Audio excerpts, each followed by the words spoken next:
కేసులో అరెస్ట్ అయిన ఎమ్మెల్సీ కవిత తిహార్ జైలు నుంచి బెయిల్పై విడుదలయ్యారు. దీంతో గులాబీ శ్రేణులు సంబరాలు జరుపుకుంటున్నారు.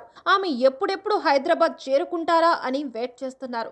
5.5 నెలలు జైలు జీవితం తర్వాత ఈరోజు హైదరాబాద్ కు రాబోతున్నారు ఎమ్మెల్సీ కవిత. ఇవాళ ఢిల్లీలోని రౌస్ అవెన్యూ కోర్టుల విచారణకు హాజరు కానున్నారు.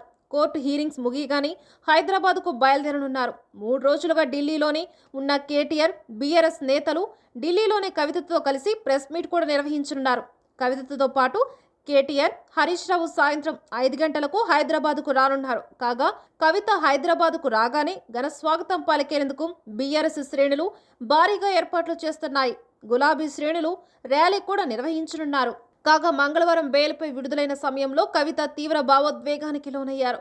జైలు గేటు నుంచి బయటకు రాగానే కొడుకు, భర్త, అన్నను ఆత్మీయ ఆలింగనం చేసుకుని కన్నీళ్లు పెట్టుకున్నారు. బీఆర్ఎస్ నేతలు బాణసంచా కాల్చి డప్పులు మోగిస్తూ ఘనస్వాగతం పలికారు. అటు కన్నీళ్లు పెడుతూని తనను ఇబ్బంది పెట్టిన వారికి స్ట్రాంగ్ వార్నింగ్ ఇచ్చారు కవిత.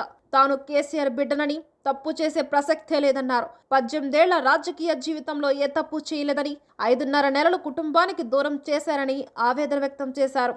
మొండిని జగమొండిగా మార్చారని, ఇబ్బంది పెట్టిన వారిని వడ్డీతో సహా మూల్యం చెల్లించుకోక తప్పదని కవిత హెచ్చరించారు. తిహార్ జైలు నుంచి నేరుగా ఢిల్లీలోని బీఆర్ఎస్ కార్యాలయానికి వెళ్లారు. కేటీఆర్, హరీష్తో పాటు పార్టీ నేతలకు స్వీట్లు పంచారు. చాలాసేపు పార్టీ నాయకులందరితో మాట్లాడారు. బీఆర్ఎస్ ఎమ్మెల్యేలు, నేతలంతా కవితకు ధైర్యం చెప్పారు. ఎన్ని ఇబ్బందులకు గురి చేసినా తగ్గేదే లేదని కవిత పేర్కొన్నారు. ఢిల్లీ లిక్కర్ పాలసీ కేసులో, సిబిఐ, ఈడీ కేసుల్లో సుప్రీం బెయిల్ ఇవ్వడంతో 10 లక్షల చొప్పున పూచీకత్తుపై ఎమ్మెల్సీ కవిత రిలీజ్ అయ్యారు. పాస్పోర్ట్ మెజిస్ట్రేట్ కు సబ్మిట్ చేయాలనడంతో ఆ ప్రాసెస్ అంతా త్వరగా పూర్తి చేయడంతో ఆమె మంగళవారం రాత్రి విడుదలయ్యారు.